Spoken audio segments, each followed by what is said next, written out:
Welcome to the Motivated Martial Arts Podcast. Your hosts, Jackson White and Gavin Cook, have been friends and Taekwondo training partners for over 40 years. This podcast will bring you a mixture of their life stories, martial arts, and business experiences to motivate you in life and throughout your martial arts journey. Adding in a mixture of inspiring interviews and some of the best traditional martial artists around today. So over to your hosts, the Motivated Martial Artists. Good morning and welcome to the Motivated Martial Artists with me, Jackson White. And me, Gavin Cook. And this morning we've got an inspirational young lady who is currently serving in the UK Armed Forces, but has managed to combine service to the country with her Taekwondo, Sophie Bladek. Good morning, Sophie. Good morning. Hi. Hey, great to have you on. Thank you for taking some time out from serving the country and looking after us and keeping us nice and safe. No problem. I'm actually on leave in Scotland at the moment, you'll be pleased to know. So I'm okay, then. back with a cup of tea.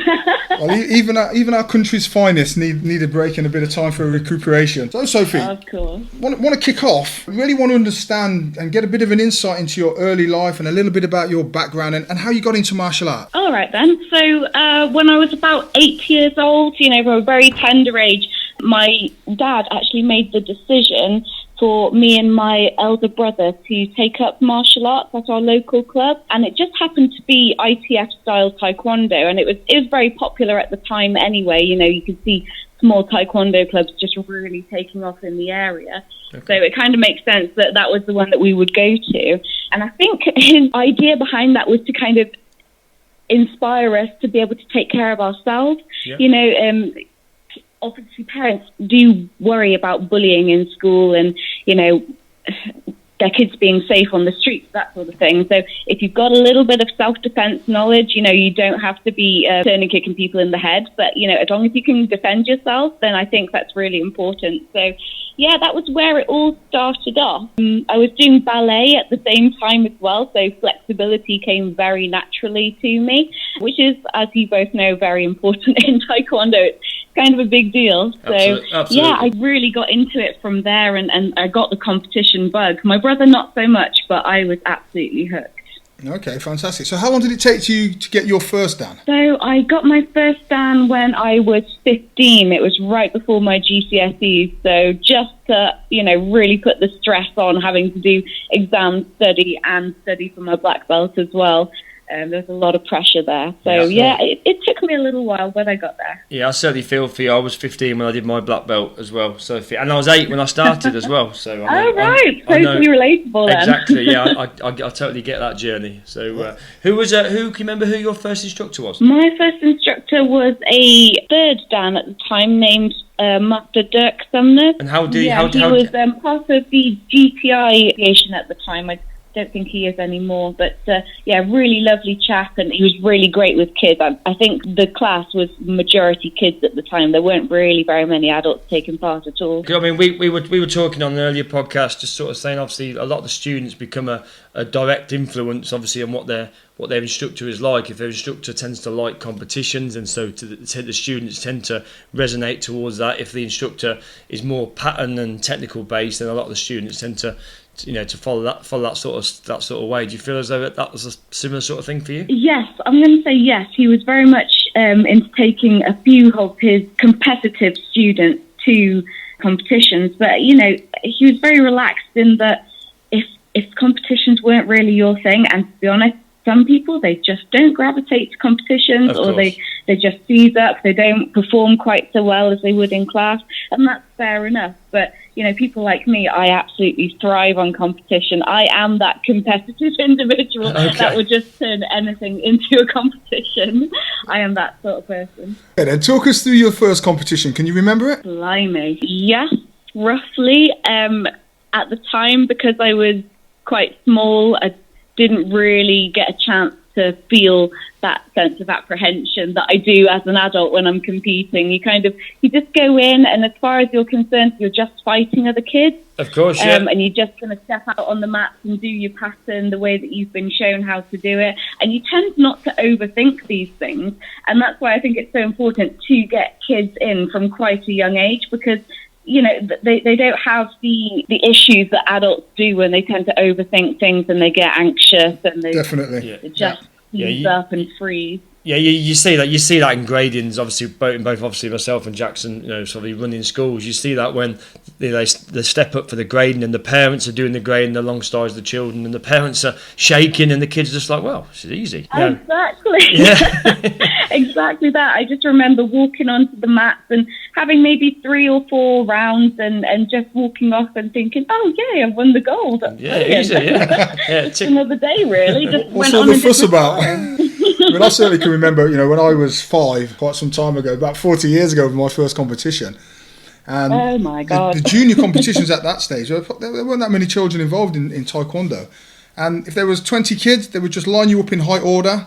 They'd take the first 10 and say, "You're the lightweight division," and then the second 10, "You're the heavyweight division," and off you go. That was quite daunting. I remember just moving. And if you're sort of slightly on the border, you would tend to try and bend your knees slightly. Not that we teach our students to still do that, do we, Jackie? No, definitely not.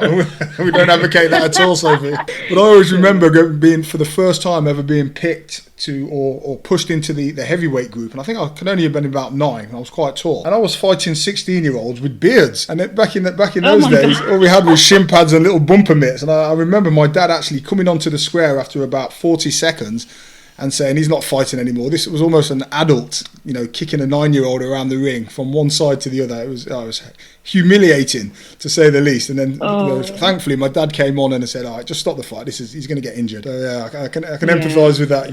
Getting on. At the time, I thought nothing of it. I'll be fine, until the guy hit me a few times with a psyche. Well, it certainly wasn't regulated like it is now. That's for sure.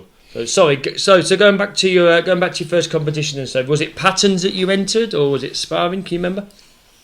So I've always done both patterns and sparring, and I remember very early on in my Taekwondo career that I never used to podium for patterns. Yeah. I don't know what I was doing wrong, but you sort of go on and you perform a pattern the way that you've been shown how to do it. And patterns, I find it can be quite subjective. Of course. It all depends on the judges, what they're looking for. So I always used to podium for sparring, whether it was gold or silver, but I never used to get better than bronze for my patterns. And that's kind of had a good old switcheroo nowadays, because I tend to generally podium for patterns. Well, I still podium for sparring as well, but I don't know what I'm doing differently nowadays, but it seems to be working. So you're currently, as we've mentioned, a member of the armed forces in the army. So what was your motivation to join the army? So, I mean, I was working in a normal day job, just, your normal 9 to 5, and I was just looking for that little injection of challenge and physical activity that I just was not getting out of my civvy job. And I remember seeing some of the older army recruiting adverts on the TV with the, tanks firing, soldiers running around with their rifles, and I just thought, you know what, that could actually be just what I'm looking for. Perfect. So I went in and I went through the recruitment process, and it definitely has been the right decision, I feel. Oh, I can imagine, for myself, when I left school at 16, Gavin and I, we both did martial arts together. I left school, decided to join the army.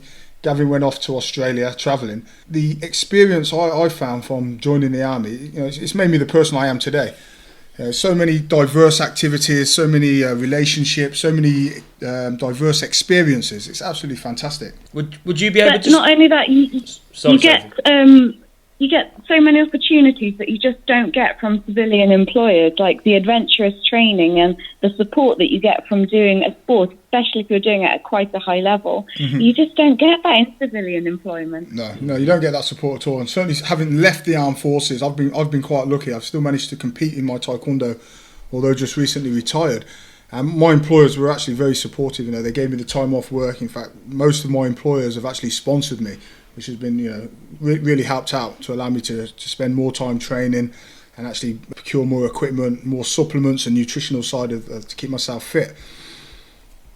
How are you finding the army supporting you with your training? They have just been, well, I can't thank them enough really for what they've done for me.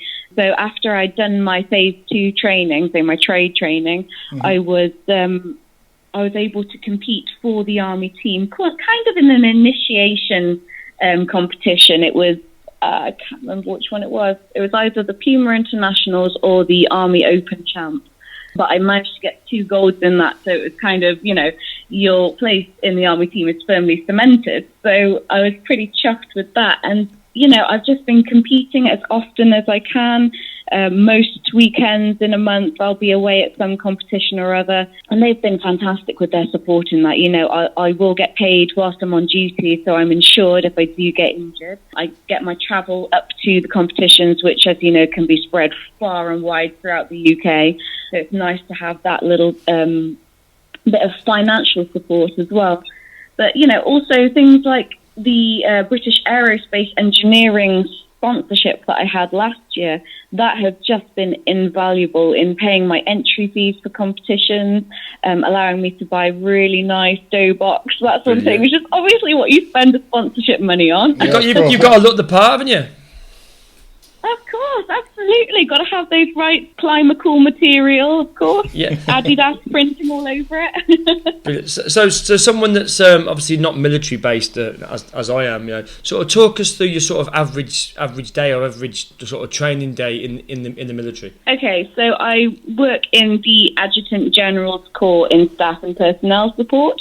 So what I do is essentially a civilian HR job. A typical day in the office would be, just about every soldier and officer would congregate in there and just talk over me whilst I'm trying to work using their outside voices. I don't know why, but the Staff and Personnel Support Office tends to be everyone's safe hiding place. So you'll find most of the battalion hiding in there. Okay. But, it doesn't just stop at office work. We're a soldier first, and that's what's drilled into us from day dot. So, frequently throughout the year, we'll be doing field-based exercises just to keep sharpening and retraining ourselves in the soldiering skills that we need that make us Army personnel and separate us from the RAF and the Navy. So, sure. Field craft, weapons handling, all that extreme camping kind of stuff that makes us soldiers and not airmen or seamen. And how did you find martial arts? Did you find martial arts helped you through your basic training? I would argue yes, because the confidence and the physical robustness is already there. I would say that maybe some aspects of soldiering is not great for martial arts. Firstly, I would concur totally. Tabbing with weight on your back is not great for your knees. Tightens the hamstrings as well. Yeah. Oh, absolutely. Hip flexors, hamstrings, you feel it all the next day. But, from a civilian point of view, I kind of already had that discipline ingrained in me from Taekwondo, which is exactly what the Army is looking for anyway. They want to see that you can be obedient, you can follow orders, you can get things done with a sense of urgency. That was invaluable to me to already have that basic knowledge. Brilliant. Do you compete in any other sports within the Army, Sophie? I do not. I don't really have the time at the moment because I'm competing at such a high level in Taekwondo that I can't really afford to, I don't want to make this sound bad, but dilute those skills. Of course, and you don't want to get injured, do you, doing something silly as well, I suppose? Correct. I mean, I did have the opportunity to go skiing for 2 weeks at the start of this year, and I actually turned it down quite stupidly because I was terrified that I was going to break a leg, and I can't really afford to do that with my Taekwondo. Well, I suppose everyone thought I was nuts. And I suppose you're sponsored now, and obviously, you've got sort of big competitions coming up. Can you talk us through sort of some of the things you've achieved so far in your Taekwondo career and things that are coming up for the future? Wow, where do I start? So I'm consistently winning golds at most of the competitions that I attend, and I'm talking mostly about the ITF side of things because since joining the Army, I did start doing WT as well. I mean, you could call that a different sport from ITF Taekwondo, which has been my baby for the last 20 years. Yeah. But it's very, very different. I don't know if either of you guys have tried it. Yeah. Yes. Yeah. Certainly dip my toe into it, and I always, certainly when people come up to you and sort of say, trying to understand the difference, it's like saying, cricket and football, really, isn't it? You both play it on the grass, but it's a totally different sport. Yeah, exactly, and you use very different kicks, I find, as well, because a lot of ITF kicks won't necessarily score in WT and vice versa. Yeah. And yeah, of course, you're not allowed to punch people in the face, which I found out to my yeah, detriment. Guilty of making that mistake a few times. a quick front hand to the it's face and then difficult to drop that hand in habit the air when to someone's apologise. coming in for like a closure, and you just end up punching them in the face. Yeah. And it's not very nice because you don't have padded gloves in WT. Yeah. No, I've been there. It's not pleasant. The chap I was actually sparring against, he was actually an ITF guy as well. So he got his revenge in and did exactly the same back to me. Full blown hand straight to the nose. Oh, yeah, fair enough. He got his revenge. Yeah. Well, I've actually got a couple of students that have just they've just gone for the fighting chance or getting through. I think it's stage 2. I think on the fighting chance. Fantastic. So they've obviously had to transition into WTF, and obviously when they come back in the gym and start sparring with me, you see a massive difference in the sort of techniques that they're throwing, and they're trying to clinch you and then land crescent kicks, you know what I mean, at close range and things like that, just to almost tap the head. It, can't you? Exactly, just to almost tap the head guard and trying to get a 3-point on me, which obviously still being my students, they might be young, but I can still hopefully give them a punch in the nose if I need to. Absolutely, that's your prerogative as their instructor. Exactly. Especially when they've been going since back they're about to age your, 4. So I've not long finished organising the inter-services, and for people who aren't in the military, inter-services is when you have the Army, the Navy and the RAF all competing against one another to win the title. So our inter-services for Taekwondo was in July, and it was the most stressful month of my life. I think it's shortened my lifespan slightly. But I'm glad to say that the Army were the overall victorious side. I mean, that's what we wanted to accomplish in the first place, albeit very narrowly by a 2-point lead against the RAF. But, you know, we got there in the end, and that's what I was hoping for as the team manager. So next thing on the plate is really I start my talented athletes scholarship scheme, which will be me over the next 12 months doing solid Taekwondo, training in Taekwondo during the daytimes and the evenings and competing at the weekends. Okay, and is that through the Army as well? Another imbalance. Sorry, go on. So is that through the Army? Is that an Army endorsed scheme? That is, yes. So I think there's about 12 slots per year for talented athletes in the Army, and this is across all Army sports, so it's really highly sought after to really prove that you're going to win a lot of golds whilst you're on this scheme. And so this is the first year that I've been selected to go on it. I had a really successful year. Last year I got 25 golds in both WT and ITF, so I was really hoping that was going to be enough to satisfy their criteria. So yeah, this is going to be me for the next 12 months, just training as hard as I can, getting as many golds as I can, European titles, world titles. It's all up there in the mix. That's kind of what this scheme is about, really. Okay, so you mentioned you've won a number of titles. Which do you think stands out the most out of all the titles that you've won to date? It's really hard to say because there's so many different Taekwondo factions across the UK now, and you could be a British champion in one thing and a British champion in another thing, and a Welsh champion. But I think anything that's got international in the title is pretty out there. You're competing against foreign teams. So this year I won gold in patterns and sparring for the Puma Internationals. And there were a couple of foreign teams there as well. So, the competition was pretty stiff. But as far as titles go, I would have to say it may not be specific to sparring or patterns or anything like that, but being voted in as the Army Taekwondo team manager this year, that is a title that I really wanted, and it's something that I really sought after and worked hard for. So throughout your fighting career, do you have any opponents that stand out, any nemesis that you continuously engage with? Who would you consider your toughest opponent? I would have to say, and this one comes from WT, there is a young lady named Madison Moore who has got herself a space in Team GB now. She was competing at this year's World Championships, and she got pretty far in, actually. And I met her at the 2018 WT Nationals, and you can just tell how much training and how much experience she's had. Apart from the fact that she's well over 6 foot tall and she was fighting in my weight division, I just my spirit just crumbled. I thought, there's no way I'm going to win this, but I'll give it a damn good go. So what weight do you fight at? I am glad to say I landed the first kick on her, and it just rapidly went downhill from there.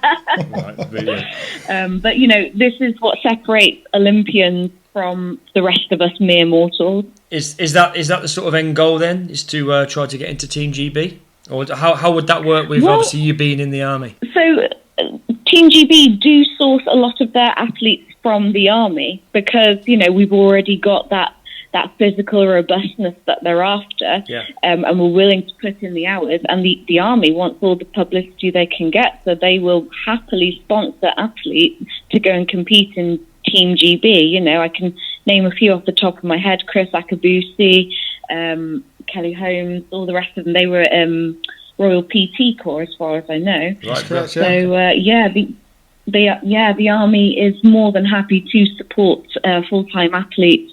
I don't know if I'm really at the level that I need to be in my WT sparring because, as you say, it's like chalk and cheese with ITF and WT. They just, you can either be good at both or you're just an ITF fighter or you're just a WT fighter because they are just very different styles. Yeah. And I'm still trying to fine-tune my WT fighting style. I just need to try and train a little bit more in it. And, if I can achieve that over the next 12 months, then, who knows? I mean, I'd love to end up in Team GB. Who would say that they wouldn't want to? Yeah. Sure. Dare I say it, which style do you prefer?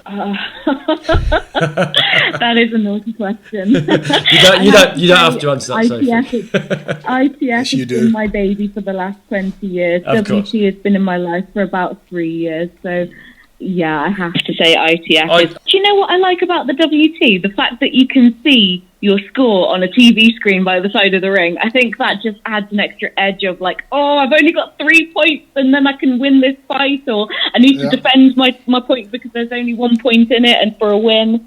And that really adds the edge of excitement to it for me. Yeah, it's really down to personal preference. Both have their merits and both have their disadvantages, without a doubt. So, just going back to your competing, what weight do you currently compete at, Sophie? So I tend to compete in lightweight or featherweight. In ITF, that the weight divisions can change for whichever association you're competing for. So I tend to be lightweight, which is 53 kilos and under. And is that your natural body weight, or do you find you have to train specifically to get down to that weight? So 53 kilos and under is my natural body weight. I mean, I'm only 5'5", so I don't have a lot of height, which makes up a lot of weight for some people. But when I compete at larger scale competitions, I find it really pays dividends to just drop down that extra one weight division. So for nationals, I do compete in under 49 kilos. It's pretty slim. Presumably your sort of nutrition plays quite a big part in your training, does it? Yeah, most definitely, and that there is a sensible way of cutting weight for a competition. Yeah, not the way that Jackie used to do it in the olden days, and not eat for a week and sit in the bath with a bottle of wine and a sweatsuit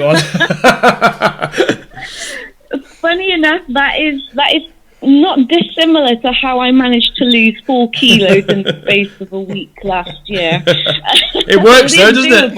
It's not totally healthy and it's not recommended by sports nutritionists. Totally agree. So if you do cut weight for a competition, definitely speak to your coach or speak to a sports nutritionist, your physician, whoever, to make sure that you're doing it correctly. Don't give yourself just a week to lose the weight because you'll be doing it dangerously. Most definitely. I mean, I've competed once. I weighed in on a Sunday at 81.9 kilograms, and then the following Friday weighed in at 73 kilograms. Well, that's a good effort. But good effort for the first round, and then in the second round, in the second round, I had absolutely nothing left. The coach was screaming at me, saying, "I thought you were supposed to be fit." There is that danger when you're cutting vast amounts of water weight. I've been there myself. I've fasted for 24 hours prior to a weigh-in, and I've just sat in the sauna, and you just watch all your water just seep out of your skin, and you're just dying for a sip of water. Yeah, just sort of, I suppose, on your conditioning side then, Sophie. I know we recently interviewed the team TAGB physio, and she was talking about the importance of strength conditioning in athletes these days. I know certainly when me and Jackie first started Taekwondo back in the 80s, we just used to hammer Taekwondo over and over. There was no weights, there was no conditioning, and I think that's quite often why we used to get quite a lot of injuries. Obviously, recent developments in sports science and things have really shown the way in terms of making sure that you're doing a lot more conditioning. Presumably you bring conditioning into your training, do you, Sophie? I do try to, yes. I mean, obviously what I don't want to do is to bulk up, because that muscle mass is really hard to lose when you're right before a weigh-in. And also on the back of that, when you're hyper flexible like I am, there is a real risk of dislocating joints all over your body from having that hypermobility, but not the muscle mass and the strength to hold your joints in place, as it were. So yeah, you absolutely have to have a balance. And whilst I don't lift heavy weights, I will do own body weight stuff. So lots of own body weight squats, lunges, that sort of thing. And I'm a big fan of running uphill, which will probably make you want to throw up in your own mouth, but I think it's great. It's great for the cardio. It's great for strengthening the core and the glutes and the calves and everything else that we need to be good Taekwondo fighters. So I suppose what would you say to a sort of the youngsters that are maybe thinking about joining the army, and they're hearing this story and thinking, that sounds like a great career path, and great to be able to do a sport that I love to do and get paid for it. Is it something that you would? I'm sure you would certainly endorse it, but what would you sort of say to them? Oh, for sure. It's the dream, right? You getting paid to do the sport that you love and competing at a high level with the support of the people that you work with.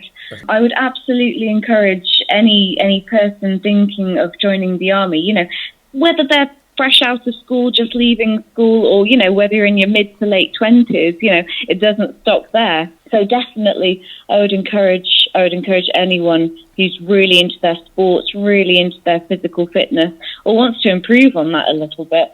There's so many opportunities, and if you go onto the Army Sports website and just look at the list of the sports that they support, it's just vast. There are very few sports that they don't support in the Army.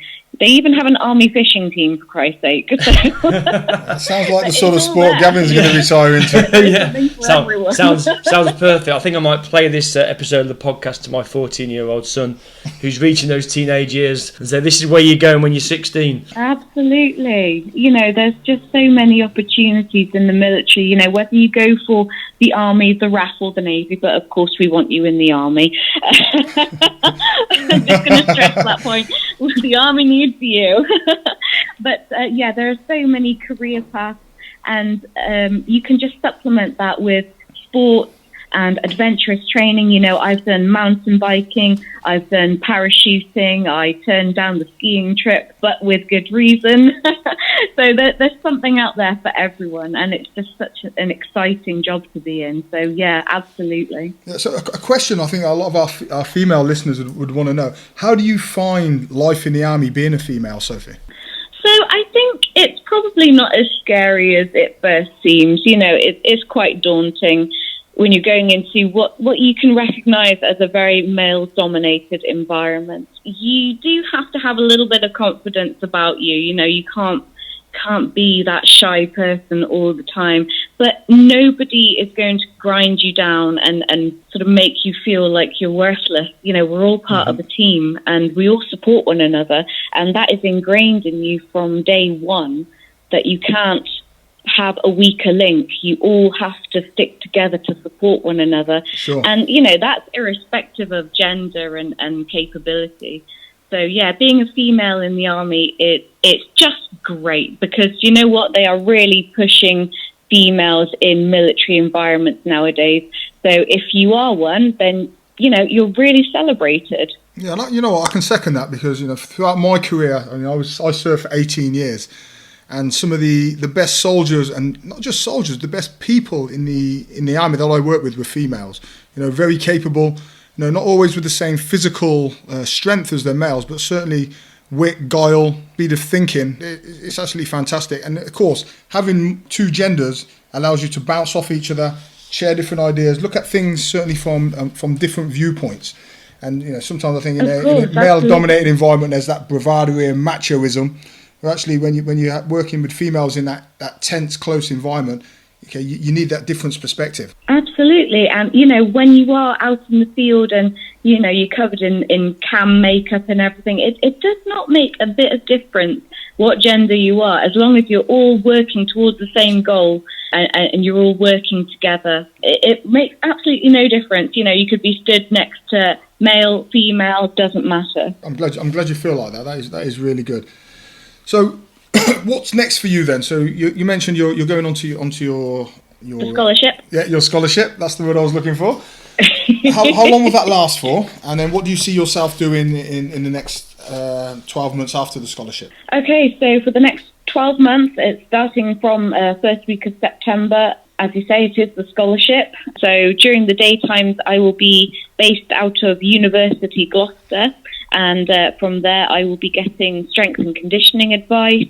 I'll be seeing physiotherapists if need be. I'll definitely be milking the sports massages. I'll be getting one of those a week, I tell you.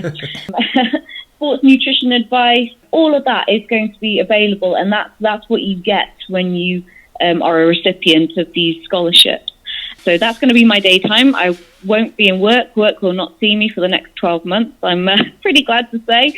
And in the evenings will be my Taekwondo-specific training, because I will still need to tailor, my sparring, my ring craft, working on my patterns, that sort of thing.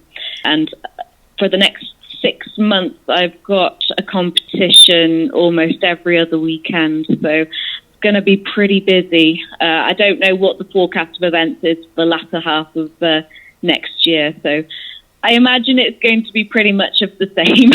So my fitness is definitely going to improve exponentially from all of this. Yeah, but as soon as that scholarship runs out next year, it would be nice to get reselected for it again. It really depends on how many goals I can achieve between now and the end of next year. But after that, maybe it's time for me to focus a little bit more on the coaching side and the team management side. It's going to be very difficult to juggle being a sports scholar and also being a team manager. So maybe once that scholarship runs out, put that on the back burner and focus on developing the Army Taekwondo team, new opportunities for them, training camps, etc. Sounds like the ideal life, really, doesn't it? Isn't it just? Yeah. Do you know what? I'm devastated that when I was in the armed forces, we didn't have martial arts. That would have been my life complete. So you'll have to come back as a late entry officer, won't you, Jackie? I'm far too old for that, believe me. I'm far too old. So final question then, just to wrap up, and we ask this of all of our guests. What motivates you in life then, Sophie? So, there are times when I just think I could really do with having a weekend of doing nothing and not having to go to a competition and give up my entire weekend. Well, I know all my friends on Facebook are socialising. I can see it right there. And, the motivation to, come in from work and then get changed, go out and do some more training on top of all the physical stuff that I've already been doing that day. What motivates me is I'll get on YouTube and I will look up some champion Taekwondo fighters, WT, ITF, doesn't matter, and I'll just watch them sparring. I'll just watch them sparring and I'll look at their ring craft, look at their timing, look at the techniques that they use to win, and that gets my adrenaline going like there's no tomorrow. Brilliant. And, once that's started, the best thing to do is to just go and spar and do my Taekwondo classes. I'm not sure if you Google Gavin, you'll see him on there, and that'll be a lesson on how to keep your guard up. But joking aside, we're so lucky that we have things like YouTube and that now. Obviously when we were sort of younger fighters and we were sort of 15, 16, sort of 20 and we were competing, we just had to sort of go it alone and learn and just learn from your instructor and try and adapt and like you say, watch people on the square. But we didn't have that opportunity to go home and sit there and open the laptop and watch fighters and try and copy them and emulate the moves and understand why they're moving in this direction and why they're doing those type of kicks at that time, all that sort of stuff. Yeah, it's a godsend, really. It's invaluable. Okay then, Sophie, we're going to wrap it up there. My pleasure. Thanks for having me. Yeah, thank you very much then, Sophie. Right, have a great day then, Sophie. Again, thank you very much for Thank your you so time, much. and keep up the good work and good luck in the future. Thanks, guys. Yeah, good luck, Sophie. I hope you all enjoyed this week's episode of the Motivated Martial Artist podcast. Don't forget to check out our Facebook page and our Facebook group, the Motivated Martial Artist podcast. And don't forget also the Motivated Martial Artist Instagram page. So head along for some extra content, interviews and much more. So until next week, it's bye from Jackson And Gavin? the Motivated Martial Artists.